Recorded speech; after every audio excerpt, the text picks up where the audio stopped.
Hello and welcome to Mythical Meeples. Today I'll be reviewing Horned King from Despicable Plots for Disney Villainous. So Despicable Plots introduces us to three new villains: Gaston from Beauty and the Beast, Horned King from the Black Cauldron, and Lady Tremaine from Cinderella. The villains are varied in difficulty, making this great as an expansion for players with others from the Villainous range, but less good if you're new to the game. For me, Despicable Plots is one of the weaker box sets, alongside Bigger and Badder, and I'd recommend picking up Wicked to the Core, Evil Comes Prepared, or Perfectly Wretched first if you're looking for new villains to play. Of the three difficulties, easy, medium and hard, Horned King falls into the hard difficulty. So Horned King is a slow villain to play as. He's in a similar position to Hades, being easy to learn but hard to win with. His goal is relatively simple: have one cauldron born at each location, but getting there is the challenge. First you must claim, then activate the Black Cauldron. You need to get lots of power to play ancient soldiers, and then turn them into Cauldron Born. Once the Cauldron Born are in play, heroes are very easy to get rid of, but there are still some very powerful cards in your fate deck that can really set you back, such as Fleur de Flamme and Gurgi Sacrifice, and sometimes I Believe in You as well. Although it seems counterintuitive to keep heroes alive, once Fleur de Flamme is in play, don't defeat him. He's one of the strongest cards in your fate deck and can really set you back from your goal, but his ability only activates when he comes into play. So the Horned King strategy is really simple. You want to build up power, you want to play ancient soldiers at each location, and then you want to turn them into Cauldron Born as quickly as possible, making sure that you are prepared for Gurgi Sacrifice if it comes up.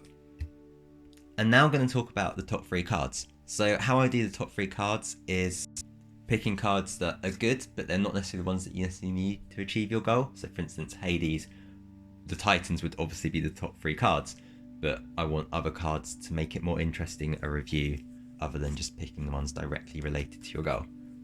That said, with a third of Horned King's deck being Cauldron Born and ancient soldiers, this leaves far fewer choices for the top three cards.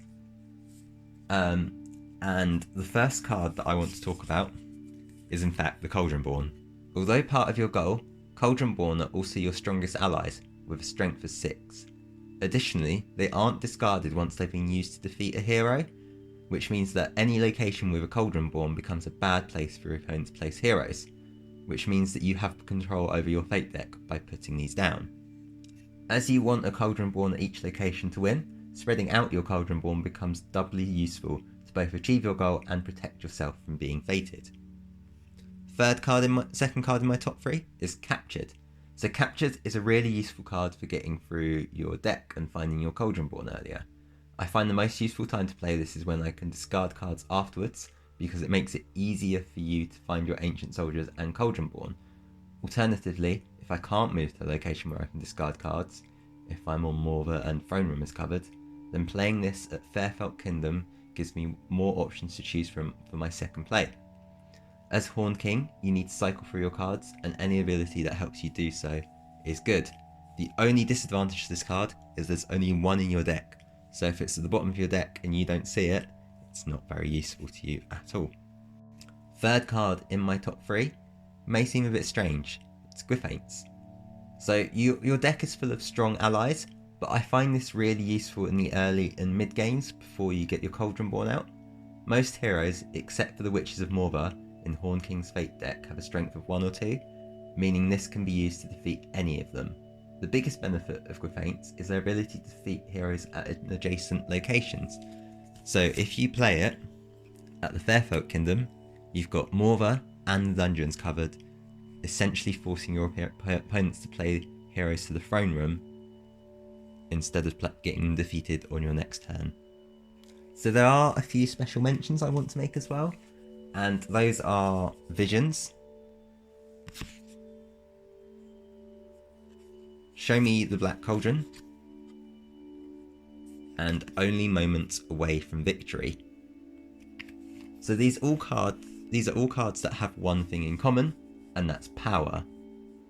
Visions and Show Me the Black Cauldron both directly get you power, which is especially useful for a power-hungry villain like Horned King. And Show Me the Black Cauldron is also your easiest way of claiming the Black Cauldron and should be used for that first.